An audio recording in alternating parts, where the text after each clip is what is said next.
E quanta gente ci sta?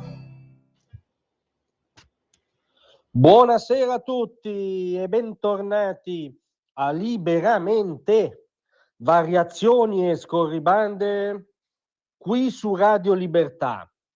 Allora vi propongo un esperimento mentale. Al congresso giovanile di un movimento di destra, un esponente importante di questo movimento giovanile di un partito di destra, nel suo discorso programmatico sostiene che bisogna rivendicare il fascismo, che bisogna tenere vivo il fuoco del fascismo. Cosa sarebbe accaduto nel mainstream presso i giornaloni, nel racconto della cronaca politica? Beh, saremmo ovviamente in pieno allarme democratico. Si sarebbero chieste le purghe immediati, la cacciata di questo giovane dal partito in questione, si sarebbe chiesto all'intero gruppo dirigente di scusarsi a reti televisive unificate di fare professione di antifascismo, si vergherebbero editoriali sull'onda nera che non è mai finita e sulla democrazia in pericolo nel nostro paese. Insomma, andrebbe in scena quello che in realtà va in scena già per eventi minori. Figuriamoci fosse accaduto che un giovane di un movimento di destra avesse detto una castroneria del genere.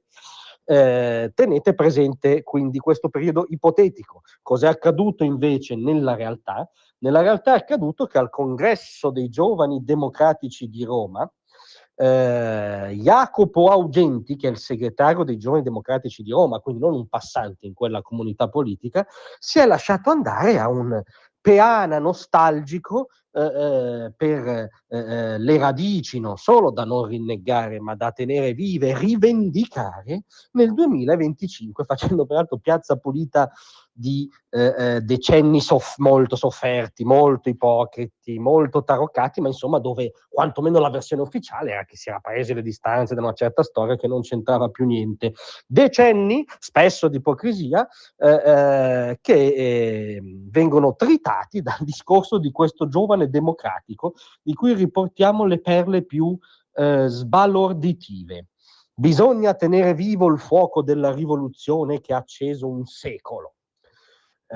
Sì, ha dato fuoco a un secolo insieme all'altro incendio gemello, il nazionalsocialismo, perché il comunismo è stata una delle due teste di questo mostro novecentesco che è stato il totalitarismo. Se il signor Augenti avesse la bontà di faticare un attimo e di leggersi le riflessioni di Hannah Arendt, Karl Popper, Raymond Aron, saprebbe che ormai la filosofia politica più profonda e meno ideologizzata ha messo agli atti che nazismo e comunismo erano due facce di una stessa medaglia, che si è dato fuoco a un secolo.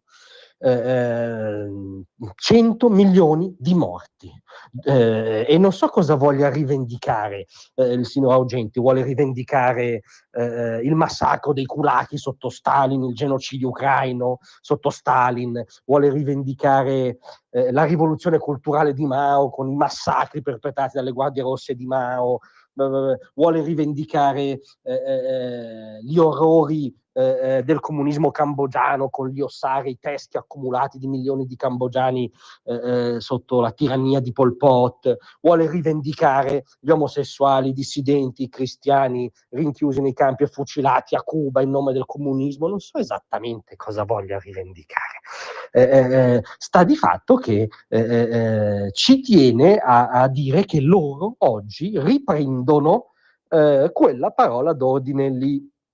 Dobbiamo essere leali alla storia del comunismo italiano che ci ha liberato dal fascismo e dal nazismo. Ora mi spiace molto rovinare le certezze, diciamo, biginesche acquisite evidentemente da questo Augenti. Tenderei a far notare che dal nazifascismo ci hanno liberato nella concretezza storica, militare, agli atti, gli anglo-americani. Ci hanno liberato gli alleati, per fortuna, perché ci avesse liberato l'Armata Rossa, evidentemente per la quale ancora tanta deferenza a Augenti, saremmo piombati da una versione del totalitarismo all'altra, senza soluzione di continuità, dal lager al gulag, come è successo purtroppo a molti paesi dell'est Europa fino al 1989. C'erano anche comunisti presso i partigiani italiani? Assolutamente sì. Erano una parte che combattevano una dittatura per instaurarne un'altra. In ogni caso, tutto l'insieme dei partigiani italiani, che erano anche liberali, erano anche cattolici, erano anche monarchici, erano anche socialisti, azionisti, eccetera, eccetera, eccetera, da soli non avrebbe liberato nulla. Siamo stati liberati dall'avanzata alleata.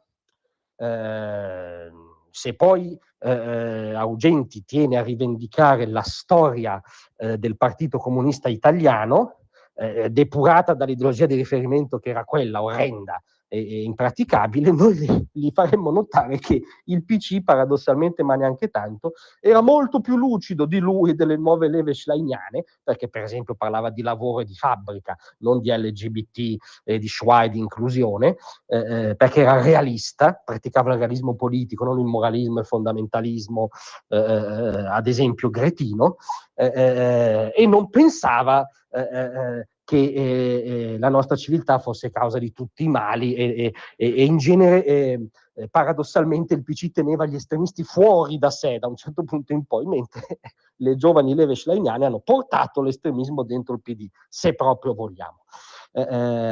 Dobbiamo rivendicare un comunismo democratico, è il gran finale, l'ossimoro completo di questo giovane democratico.